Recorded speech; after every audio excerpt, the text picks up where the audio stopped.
everybody. I think it's right on 10 o'clock.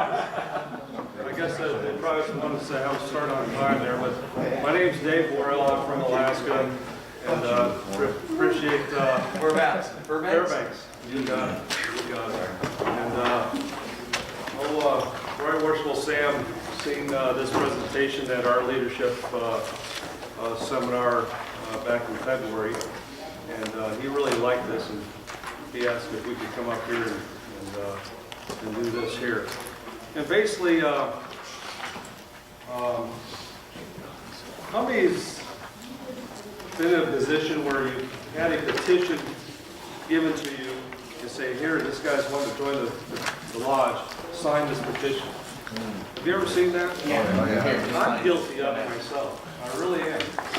You know, and what happens is we catch ourselves getting people in our fraternity that we really don't even know. We don't even take the time to.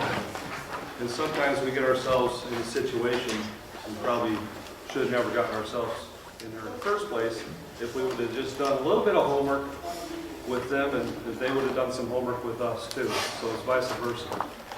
So basically, this program here is basically a 6-step process that we can do.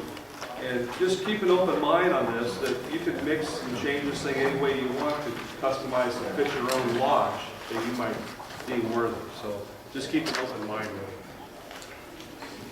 So basically, the 6th step of initiation was developed on the premises that the chief concerns of the lodges with this welfare, the happiness and the Masonic development of its members, not with the admission of everyone who seeks entrance into the doors, but had in the early years opened the doors to the same people we sometimes accept today in the name of needing members. It's questionable if truly we ever would have been here. So basically what that's saying is if our forefathers was doing the same thing we were doing now, do you think that we'd be in this position where we're at here, being Freemasons? No. I think what happens is probably other fraternities, you know, would never occur, and it wouldn't be the elite fraternity that we belong to now. And I'll learn how to use this thing. So keep in mind, does this apply to your lodge? You know, how we do this. And does your lodge have more members that you can handle now? Every brother in your lodge is super engaged. You know, they're active. You know, you don't have people on the sideline that just sleep, or you don't have people that don't show up. You know, so is all your members active? You know, sometimes having a lodge of 200 members, I'm not sure if that's really a good thing or not. You know, people say, how big's your lodge? Well, I got 150 members. Well, how do you keep 150 members active? You don't. You know, so, you know, what is that number? Some people say 50 is a good number for a lodge. You know, I don't have an answer, but you know, it depends on the area, I guess. So does every brother know his rituals? Work inside and out by memory. Not in my lodge, they don't. We're getting better at it though. Does anybody in your lodge ever requested a demit? You know, yeah, we've had it in my lodge. You know, why do they get a demit? You know, they're not getting what they want. You know, it wasn't for them. Your lodge has never suspended a brother for MPD. And that one really bugs me because that is so simple to do. Say, brothers, I just don't want to do it no more. Here's my dues for the year. Drop me. I'd rather have somebody drop than be dropped MPD. That's something in our Masonic heart there that, you know, we're doing wrong if you're dropped by MPD. So, who is a Freemason?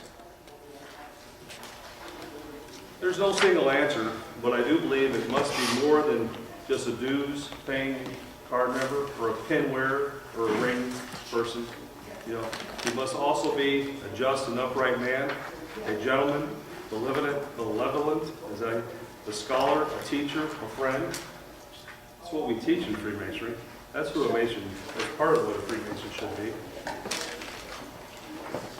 The traditional approach. This one's kind of unique. What do you guys think the traditional approach is? Be one ask one. What's that? To be one ask one. To be one, ask one. Yeah, that's true. What happens, remember in the old days, you know, our forefathers, but say our grandparents more especially, but we didn't have internet and all that stuff, so people are self-taught that way. But what happens is a lot of times they would bring in somebody, say, hey, Sam, come on with me, we're going to lunch or dinner or something like that. I want you to meet a couple of guys.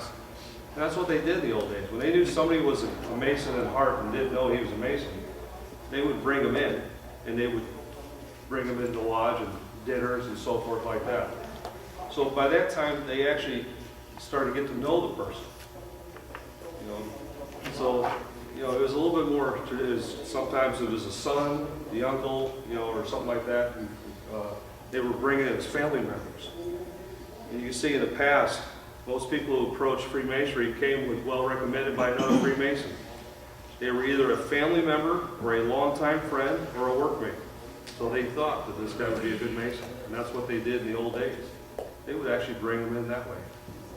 So what happens is you have somebody, I could vouch for your character because I know you.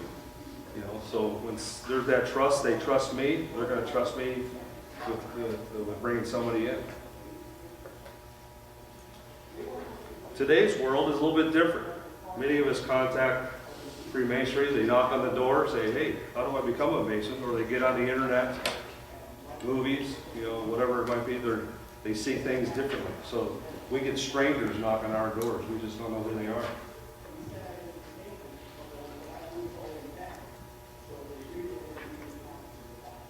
So why is this program necessary? To strengthen our lodges? Without a doubt. We'll strengthen our lodge. To retain current members? Absolutely. And you'll see why. To promote fellowship? Absolutely. To increase our membership? Not necessarily, because we're slowing the process down. And you'll see why. So, the sixth step. First step is making contact. So what happens is John Doe comes in and we're making contact. So what happens? What do we do? You know, first step is going to be contact the prospective candidate by telephone. Say, hey, I'm Dave Worel. I'm from Tanna Lodge number 3 in Fairbanks, Alaska. You know, I'm looking for John Doe. Is John Doe there? Can we set up a time to meet? Something like that.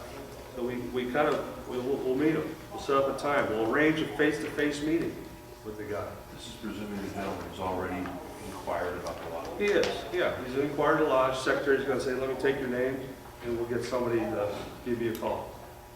Is that? Hopefully that makes sense, sir. So bring questions that, you tell them, bring questions that you may have about Freemasonry to the first visit. You know, so you're sitting there, you're at the coffee shop. You know, you're saying, hey, John, what brings you here? Why do you want to join? You know, don't tell him what he's going to say. Well, I seen the movie, and then inspired, or I read a book, or my grandfather wrote it. So you're starting to get to know the guy a little bit. So you're starting to see where he's coming from. So that second step, that first meeting. Okay, so actually I've kind of jumped the gun there, really. So what brings him to Freemasonry? So that second meeting. So that first meeting, let me backtrack. That first meeting, you're setting up the time where you're going to meet him. The second step is going to be that first meeting at the coffee shop. So that's the second step. So the first meeting is you're meeting them by telephone, you're making that arrangements, you tell them, bring the questions you might have about Freemasonry. And the second step is you're going to the coffee shop or lunch or something, Denny's, and you're going to sit down and talk about Freemasonry. Okay, what brings him to Freemasonry? That's where he's going to tell you that. Review his questions. You know, hey, I'm going to join Freemasonry because I think that I could benefit financially. Is that a good guy? No. So right off the bat, you don't know how to deal with that, right? Or, you know, my grandfather was a Freemason, and he passed away, and he left me his Masonic books and all that stuff. Now I'm intrigued. Well, so now it's starting to come from his heart. You see what I'm getting at? So now you're starting to get to know the guy a little bit. explain the traditional approach. Let them know what the old days, what we used to do. You know, the old days, what happened was my grandpa or my dad would take me to D. Malay or something like that, or my buddy at work, you know, brought me to a lunch or a dinner or something like that. And maybe I didn't even know it was a Masonic lunch or a dinner. It was just, hey, I want you to come to lunch with us, and there's 10, 15 of these guys. You don't know who the heck they are in the old days. And so they just want to get to know who you are and see how you act, especially after the class I was listening to, and they were saying about they were having a couple of libations, and the guy gets a little rowdy. Well, I've been there, but you kind of learn to subdue your passions a little bit, I guess. Freemason, it is a life decision. There's no doubt about it. If you do it correctly, it's a life-changing experience. So you could do it, be a card-carrying member. You can show up to lodge once a year. Is that the type of member you really want in a fraternity? No, you want somebody who wants to be part of your lodge and part of the ideas that we all share. So it is a life decision. To give a 2-page handout to the candidate. I don't know, does Washington have anything that says anything about what Freemasonry is? You guys have that? Anything from what I want my friends to know about Freemasonry to there's the basic pamphlet you can get from the Masonic Service Bureau on what is Freemasonry. Sure, that's brief literature. So what you do, that's a perfect opportunity for you to, when you're sitting there with them, say, here's some information about what Freemasonry is about. So again, remember, you're getting that dialogue with them. You're getting to know who this guy is. He's getting to know who you are. Important thing is, too, is pre-screening. And whoever's getting these names in that's coming in. Okay, I'm in my 50s, and I'm probably a bad example. But if a guy in his early 20s is petitioning or wanting to petition the lodge or is wanting information about Freemasonry, who would you team him up with in that first telephone meeting? Would you team him up with a guy who's maybe in his 70s? Depends on what you're looking for. Well, A hip old guy. or how about some crotchety old guy? Yeah, what the hell you want to join our fraternity for? We said the crouchy ones for later. Yeah. For the Yeah. first. But I guess the thought is maybe you should try to pair them up with like people, as much as possible. If a guy, I wouldn't say team him up with another 20-year-old, but maybe team him up with maybe someone that could be like his older brother, someone in his 30s or 40s or something like that. It's just a thought. It's just a thought. And if a guy's 60 years old petitioning a lodge, you wouldn't want some 20-year-old pre-screening him. What's he got in common with? But try to team him up with somebody that might be productive. Does that kind of make sense? I kind of look at it from the perspective of showing this new guy where he could be down the road with who you're teaming with. That's a good idea. Yeah, good idea. A little bit of homework assignment. What kind of homework assignment can you give them? So you're sitting there and say, hey, John, after our meeting, what I want you to do is go home and find something on the internet that intrigues you about Freemasonry. Anything. It could be anything you want. Just give him some type of little homework assignment and see if he's truly interested in his heart to be a Freemason. Because if he is, he's going to go home and look at something. He's going to look for something, whatever it might be that you might come up with. It could be, hey, why don't you go on the internet and say, find out who were the top 10 most popular Masons in the world. Whatever it might be, just something to see if he will show a little interest when he goes home to do something. Whatever it might be, whatever you come up with.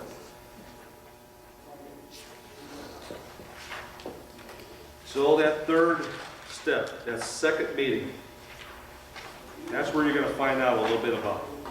Just you and the candidate. Did he do his homework? Did he do what you asked him to do? If he didn't do it, you say, well, why didn't you do it? What happened? Well, I had some emergencies. Well, that could be understanding and so forth. But, you have to feel that out yourself. You're going to find out in your own mind, or you say, well, I just didn't have time to do it. So what does that tell you? Is that the type of guy that we want to waste our time on doing these degrees work? Is he actually going to show up? Is he actually going to be a productive member in our lodge? Or you just want a card-carrying dues member in your lodge? So, those are choices that you can make. Discuss your lodge and the structure of your lodge. This is the time for you when you're sitting down with them, again, on that second meeting, is discuss how your lodge works. Let them know we have officers and we have chairs that need to be filled. We have a secretary, we have a treasurer.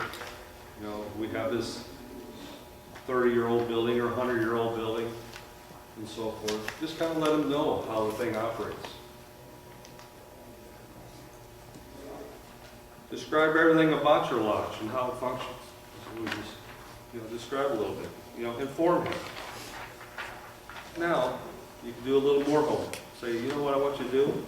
So far, everything's looking pretty good, but I want you to do a little memory work for me. It don't have to be much. It could be 2 sentences. Pick anything. It could be anything out of the newspaper. It could be cartoon characters.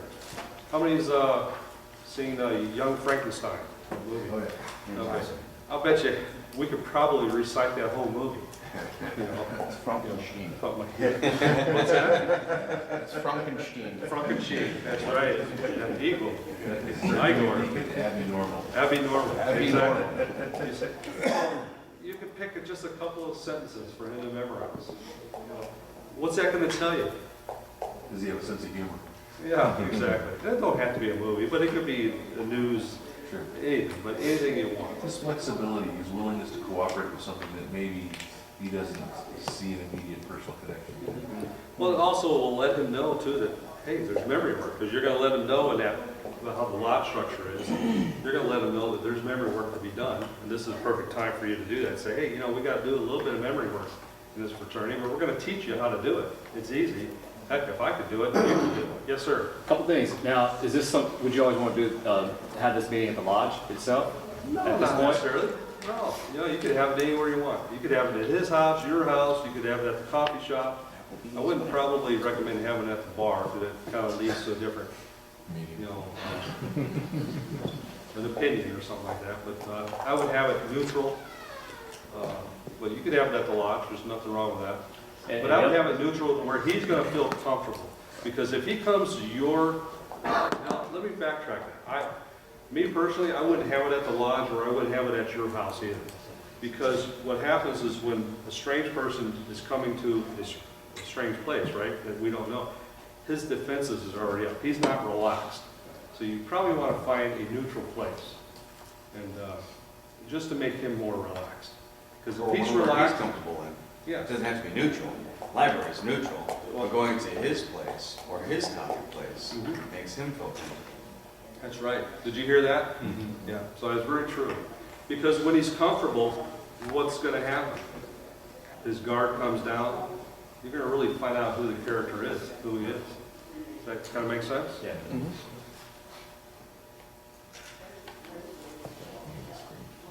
Now we got step 4, our third meeting. A casual meeting. Very little talk about our craft. So we're going to really talk about personal things. Get to really know the guy personally. Introduce the candidate to fellow Masons. So in other words, you can bring them to functions and so forth. Bring them to a dinner, a stated meeting maybe, and just say, hey, come to a stated meeting, meet some guys. So this process could take from step 1 to step 6. It could take, I would say no less than a month, because you want to get to know the person. If he's really interested, you think, and if you keep talking to him, you think he's going to lose interest? No, if you keep talking to him once a week and maybe meeting him a little bit here and there, he shouldn't lose interest at all. Explain the importance of the memory work. Again, okay, you did those two lines there for me. Now, this is why we have to do that, because we have this degree work, this catechism that we have to learn. But again, we're going to teach you this thing. And so it kind of lets him know that we're expecting him to memorize some work. Some people might just get scared and just leave. But again, would you rather find that out now than and doing that first degree, and you're like, hey, where's John Doe? I said, when we're gonna proof up here? Well, I can't get a hold of him. He's scared to death, he doesn't want to do it. So what do? We wasted his money, and we wasted our time, which is basically our money too. So. Does that push you in a position then to be finding people who are ready-made masons as opposed to finding a good man and making them better? It sounds like you're trying to find the perfect mason first. We're always looking for a thinking man, you know, that's what you're looking Yeah. for, someone who's a thinking man, who's going, you know, someone look at this. And I understand where you're coming from, and I understand where you're coming from. I don't look at it that way. I look at sometimes that in our file cabinet, I see all these aprons in there. It's like, man, these guys have been going through degree work for years. What the heck's going on?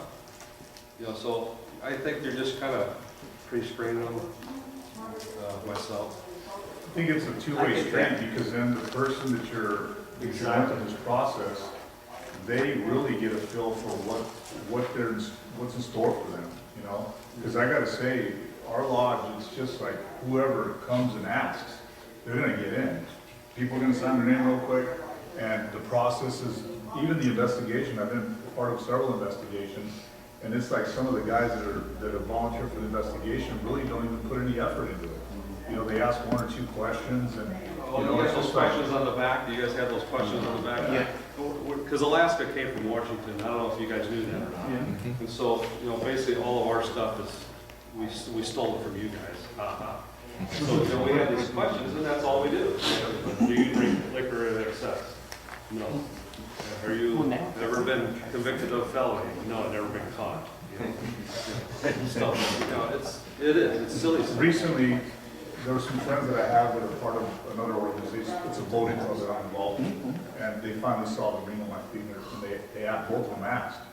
And one of them had said, hey, you know, I thought that for years of becoming a Mason. He goes, but what turned me off is I know somebody in my little hometown who has the emblem everywhere, on his car, on his Facebook. Well, he's known them since they grew up, and he knew that the guy was a felon, a convicted felon, before he even became a Mason. Yeah. So that turned him off, you know? So I think there does need to be at least some kind of screening process where you really get to know a person. I think right now, my lodge doesn't even really run them. I had asked the guy that supposedly does, our secretary, and he goes, yeah, we used to back in the day. He goes, but now you kind of go on the guy's word, you know, whether he's a felon or not. You know, you trust his word, and it's like, no, seriously, you know? And that's why this other guy probably got in, was a convicted felon. People know that, and now it's almost like the fraternity's tainted, you know, at least with certain people who know him. So it's, There will be a whole new investigative approach and form that's used by the investigating committee that will be presented at Grand Communication this year. This year? That will address some of the things that we're discussing right now. So, you know, just think about it, so what we're talking about, you know, going through these steps. By the time that investigation, you know, we give him the petition, and he's read on, and then the master appoints an investigating committee.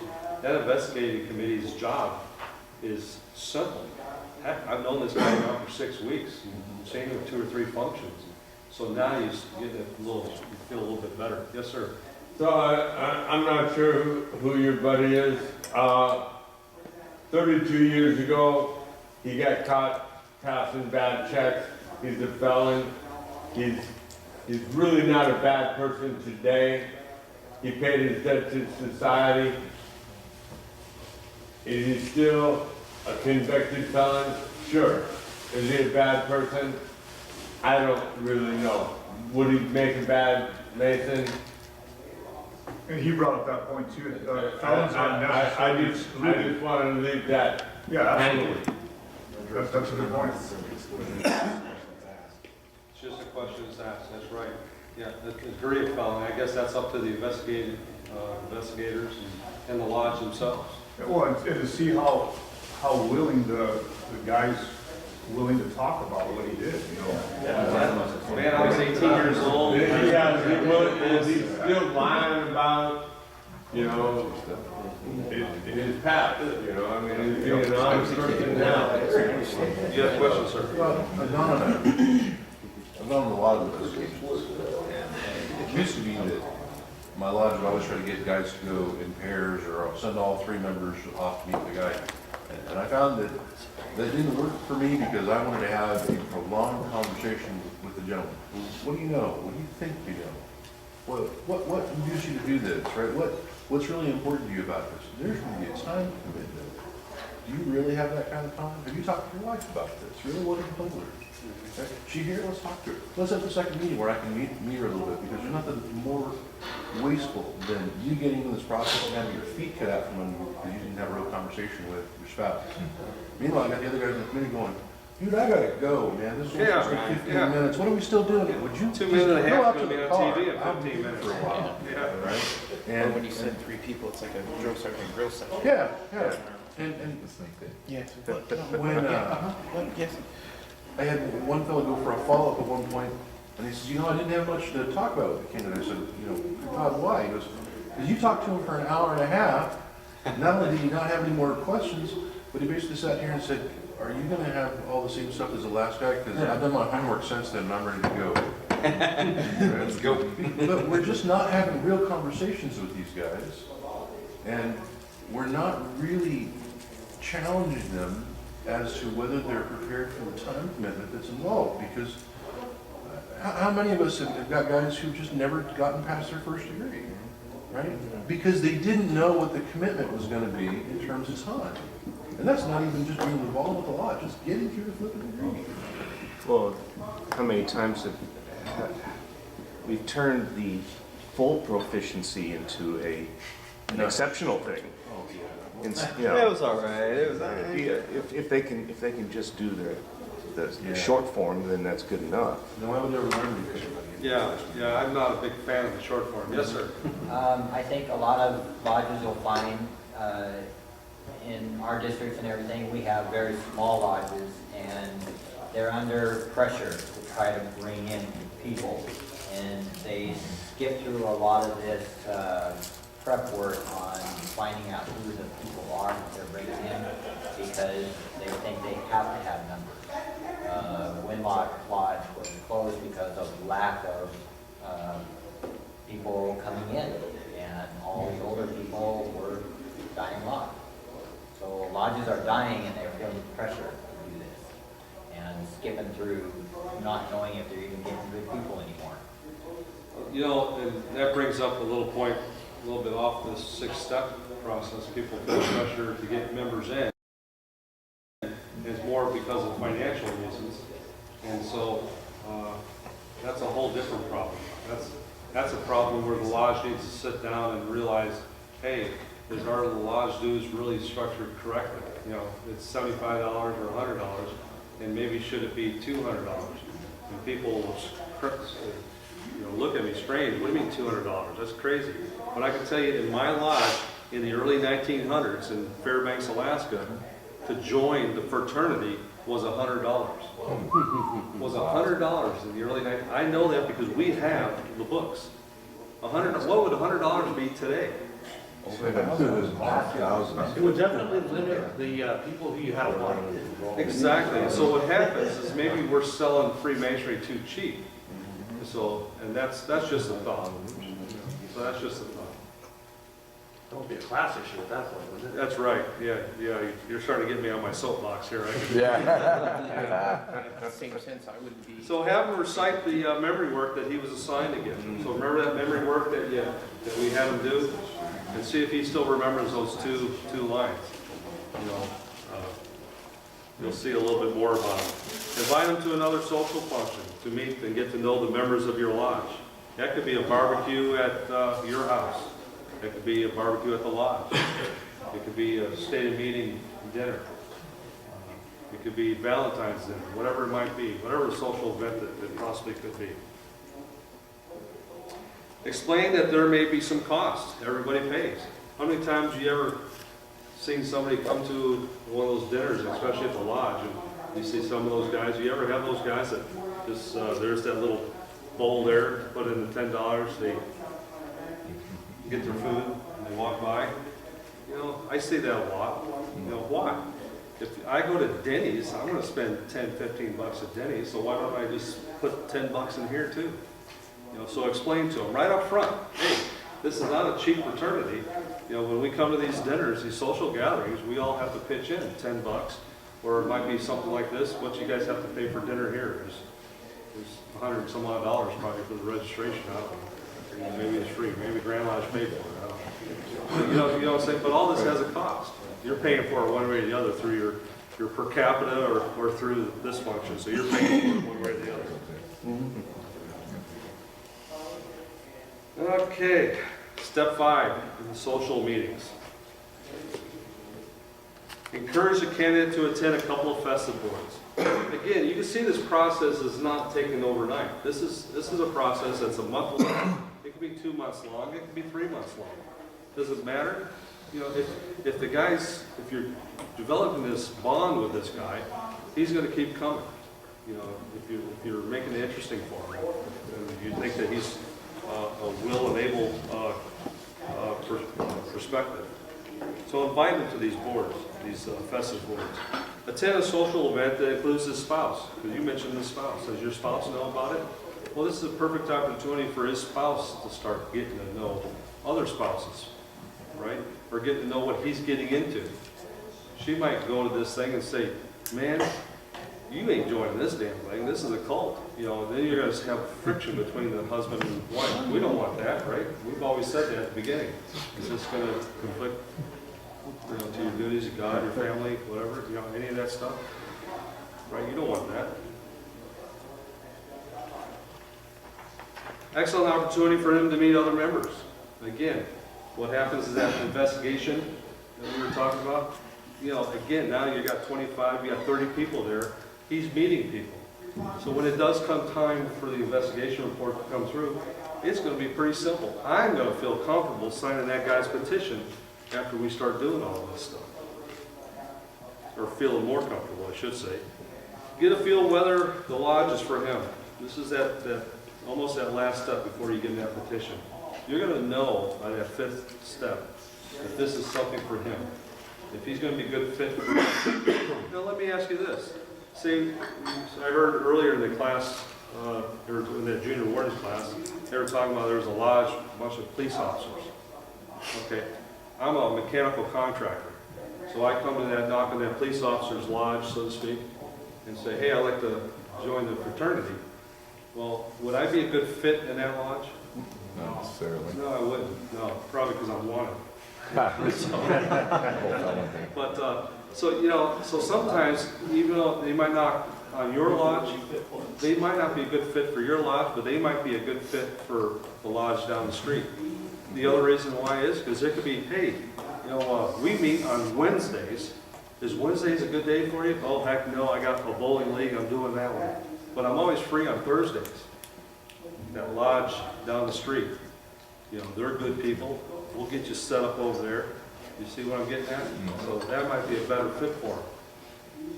What's more important, you getting him to join your lodge or getting him a good guy to join Freemasonry? Good guy in masonry. So this process seems predicated on the idea that the candidate is waiting for you to present him with a petition versus 2, 3 meetings or conversations I have with a fellow by the time he's going. So all this is really nice, and I'm on board again. I've done all the reading you suggested. What's my actual next step? Petition involved? What's going on here? Well, let's see. Right, because that's usually by 2 conversations, 3 conversations, I've got it going, fork it over. You got it. It The wouldn't 6th last step. this long. Oh, it would. Absolutely. Yeah. Why? You know, if he's in that much in a hurry, say he's 40 years old. Yeah. Okay. What's another week or 2? Well, You gotta make them realize there's a difference between Mr. John Doe and Brother John Doe. That's right. Fair enough. Fair, that's good now. Well done. Yeah, yeah. Okay. So you're right, that 6th step, finally that petition. That's when we get in that petition. Meet socially 3 times. That's important, socially 3 times. Because don't you get to really know the person after that 3rd time? That first time you meet me, you know, I'm a little shy. 2nd time, my guard starts dropping down a little bit more. 3rd time, hey, I got to know you. You know, I could act myself. yeah, this SOB son of a this, you know, this, blah, blah, blah, you know. Yeah, so you get to know the person. That doesn't make him a bad person, but you get to know who he is. Sponsoring the candidate. So now you're feeling comfortable about sponsoring that candidate. That's important. So I can't tell you how important that is. Peace and harmony is paramount. So if you have peace and harmony in your lodge, that's the way to do it. Present the petition. That's a cool thing. Say, you know what? We've had a great time these 6 weeks. Here, I'm proud to give you this petition. You know, that guy's heart is going to start saying, holy cow, they gave me a petition.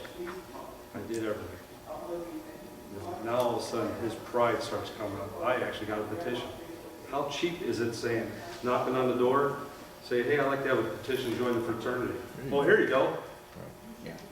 You know, what kind of, that's cheapness. What's special about that? What's special about that? Might as well join the Elks. Might as well join the Moose. I do belong to the Elks, by the way.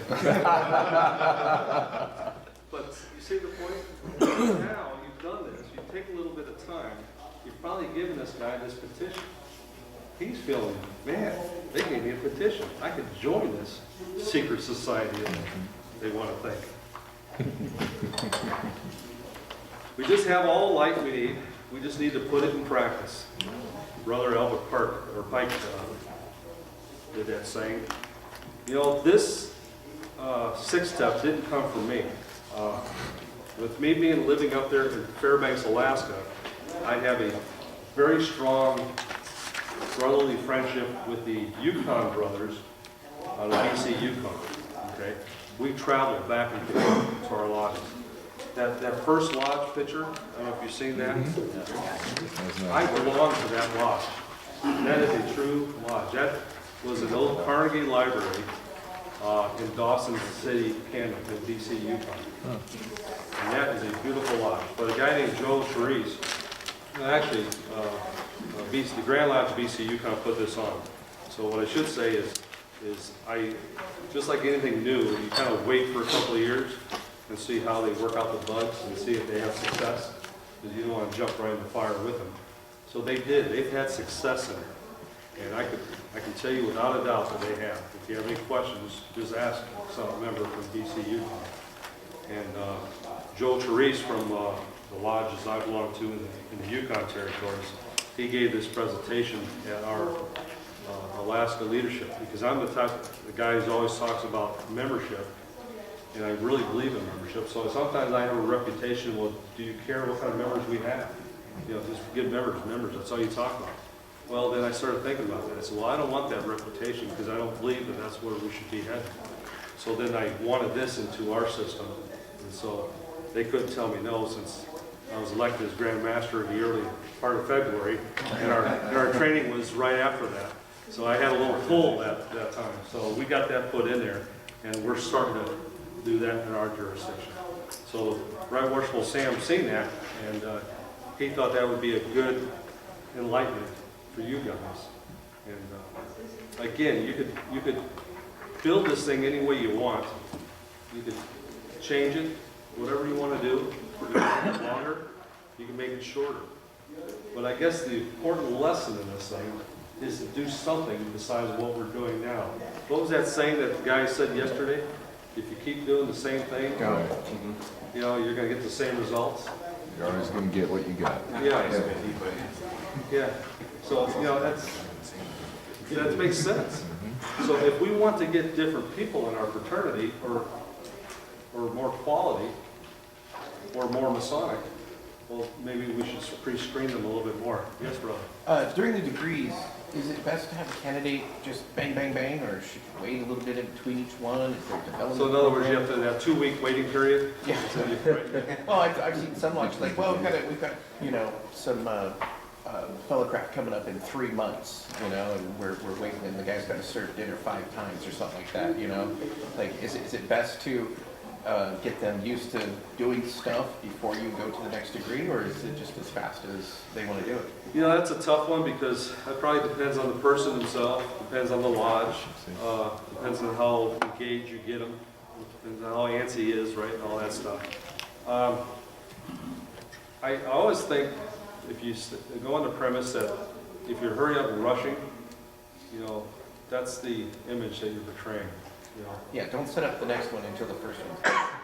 Absolutely, you should never do that because, you know, just because did his first degree, it might take him 2 weeks, 3 weeks, 4 weeks, it might take him 6 weeks, it might take him 2 months to do his proficiency, you know, to really understand that. So I wouldn't be in a rush. That's just me personally, but again, it depends on the other guy.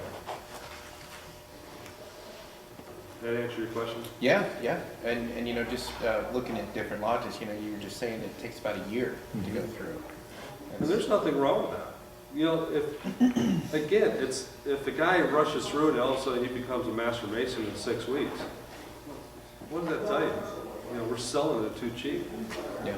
I really do. I do think we sell And Freemasonry. it only takes once, you know, getting that bad candidate through, or, you know, we're actually going through this in my lodge now, where we had an EA come through, and it's not someone that we're going to continue with. And so it has us going through our investigation procedures and what we're doing, how many times we're meeting with these guys, how well we're getting to know them. So this is on the forefront of our minds right now at our lodge. Thank you. Appreciate this. Yeah, absolutely. Does anybody have any questions? Yes, sir. And I see back on page 171, there's a whole list of steps to initiation, walks you right through a checklist, cutouts, handouts, pretty slick. Yeah, you see that? Yeah, that's what I have there. Absolutely. What page is that on? 171. Yeah, there you go, 171, the 6 steps to initiation. And if you guys, I'm glad you brought that up, I didn't even see that in that book, I was wondering why it wasn't in there, I wasn't looking in the right spot. And you can see there's that checklist, and I have this on I can send this to you email if you guys need it. Before you leave, I'll give you my card, and I can email you. Or you can email me and I can forward it on to you. I can even forward you the PowerPoint presentation if you want it. I'm not sure if they're gonna give it to you as a group anyways, I don't know. If you need it, just let me know and I'll be happy to send it to you. But you can go through the checklist and you can see that stuff. You know, and in reality, if you look at it, by the time you're done with this 6-part thing, you've done that investigation. That's one thing. But you've done it over a period of 2, 3, 4, 5, 6 weeks, whatever it might be, versus an hour and a half. So does that mean we change the investigative committee that's assigned after the court to mean something a little differently, or does it carry the same weight as that pre-screening that you've just done? I personally, and I'm not going to speak on behalf of your grandma, but I would not have any problem if this is a part of your investigation. Because if I give that guy a petition, and I'm the one that's been talking with him, right, and I kind of introduced him to a couple of my buddies, you know, these guys are going to get to know him after 3 meetings socially, right? Because remember, by that 3rd meeting, the guy's guard is down and he's acting himself. He's not, he doesn't have his defenses on. So, yeah, so this could very well be, so when he gets that petition in, yeah, hey, let's sign it. Now we should go ahead and sign it because we've done this, we know this guy for weeks. Yes, sir. Kind of funny, a lot of lodges, or at least a lot of really small lodges, there is a rush when a petition comes in for someone to sign it, just so they know that they're not on the investigation. Wow. Yeah. Yeah, see, that goes back to, you know, Freemasonry should be in our hearts. Yeah. You know, so we should be proud that someone wants to knock on our door and be a member. That could be a good thing, I think, because if you really want to be on the investigative committee and you take it seriously and you feel like you do a good job at it, I could see that being a good thing. You know, your lodge, you guys should know, like this guy, this brother here, I think if I was the master of the lodge, I'd have him on the investigative committee. Because, you know, he looks like he does his due diligence, you know. So I wouldn't have any problem with you if I was master. Somebody else, yes, sir. Well, we have on our investigating committee, we usually have one of our brothers who used to be the undersheriff in the town, so he just cross-references with Nice. the Washington State Patrol. And we'll get the records of anybody if they're saying the truth to us or not. But what about a brother who may not have a felonious past, but I don't know. I have a few friends, and I've been like, man, he'd be a good Mason. Suspicious character. But no, and I've asked him, do you have a criminal record? He's like, well, I was like 17, I had a trespassing record. And I was like, well, that's probably not a huge, thing, and you'll probably be a great Mason. But then I think to myself, well, what if I bring him in, and the guard does come down, and we figure out that he's not really a good fit for us? It reflects badly on me at that point too, because I took it upon myself to vouch for him in the whole lodge, Is it wrong, and I'm thinking for Alaska's side, and I can't picture Washington being different, is it wrong for you to say, hey, Mr. John Doe, can you give us a background check? Can you pay the $30 or whatever it is No. to do a background check and bring it into the lodge? We just want to make sure you don't have any, or whatever. I don't think it's wrong. Yeah. If the guy says, well, I'm not going to spend $30. Well, then you're starting to understand the guy's character a little bit. If he's not going to want to spend $30 or he's got something to hide, or, I mean, nowadays you could run online. You could Google me and see, all kinds of stuff about me. Yeah. You can do that. So, person, if you're the guy that's kind of dealing with it, having a dialogue with them, you can do a little homework yourself and bring up John Doe, Right. from such and such town and see what you kind of know about him. But again, you can do a background check on it. It's not In Wisconsin, though, we had to do our background check and bring it with us without petition. Yeah, there's nothing wrong with that. If you're serious about the fraternity, you should be serious enough to invest in it and get a background check. I mean, why try it if you're not going to take Or, steps? the guy's going to say, when I was 18 years old, I wrote a bunch of checks, I got busted, and it was just stupid, I got a felony on there, but, for the last 20 years, I got a family, so when that comes up to the members, and does he have a felon? Someone's got to stand up. What does he have? Well, he did this. Well, for 20 years, he's been a good guy. Well, okay. I probably wouldn't have any problem with voting for him myself. Honest and open. He's honest and open about it. If something he did, the only reason why I've never gotten a DWI myself, I never got caught when I was younger. That's the only. So there's nothing different between me and another guy who got caught.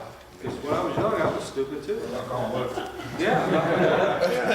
We've all done that. Yes, sir. I think as you're going through the process and he does the petition and you do the background check and you find out he's not the person he says and you got a serious problem with him, I think they got a little black ball to cure that. Yeah. They do have a little black ball. But if you know the guy has a problem and you're the guy who's doing the dialogue with him, you could pretty well make it tough for him. You can say, hey, I want you to memorize this. And he's going to look at this and forget that. And that's how you weed those guys out. So why waste your time in your lodge and do all that stuff? Well, So part you of the give problem is petition that the he first may be place. your friend or something and well, why the heck did you do that, And you can say, hey, I didn't blackball you. So, you can get, you don't have to go home every night and have your neighbor throw rocks at your cars. Right. The contacts that come to our lodge through our website primarily come directly to me. And so I'm doing those first 3 meetings with somebody. And quite often I will loop in another brother of the lodge for that second or third. But I usually know by that second conversation where he's coming from, what his intentions really are. I've checked him out a little bit, and I also make it really clear that most guys who aren't being straightforward, I've figured that out before this ever gets to lodge. And not everybody who submits who contacts us initially ever gets to around to submitting a petition, because if you're a reporter looking for a story, I found that out pretty quick, and we just have a frank discussion about it, right? 20 years, I've had that happen 3 times. And it's been like, if you were up front with me, we would have not waited the last 3 conversations. And I'd be happy to talk to you. But right now, all we've done is establish your character. Right. I don't wanna do it. Thanks for your time, appreciate the cup of coffee. But keep in mind, you're a rarity. Not all lodges do that. So you're a rarity. That's how it should be done, but not all lodges do Well, that. that's why he's speaking, is because the reality is that if you don't know, if you're a new Mason and all you see are what your old timer Masons do, you just think that that's normal. That's right. And so by having someone bear witness and say, there's a way to raise the bar for your lodge, you can now say, wow, I never would have thought of that. David, thanks for that tip. I never would We have got thought time of for that. another question, and I gotta cut us off. My buddy that I recently met and invited to be in and stuff like that, I asked him about his moral compass. I used modern situational things from the news, and how do you think about that? Is that morally good to you, or what do you think about this or the other thing, just to really get an aspect? Because once people start flowing with their opinion, then you can really see what's going on inside their head. Well, I think that this is outrageous and this and that. Or it's like, oh no, that's fine. Let everybody be what they want to be. You really can see what path they choose and what some of their upbringing has been, or at least their choices. I think you guys have Table Lodge next, and I really appreciate you guys spending a little time with us here. I hope it's enlightened you a little bit and gave you some options to choose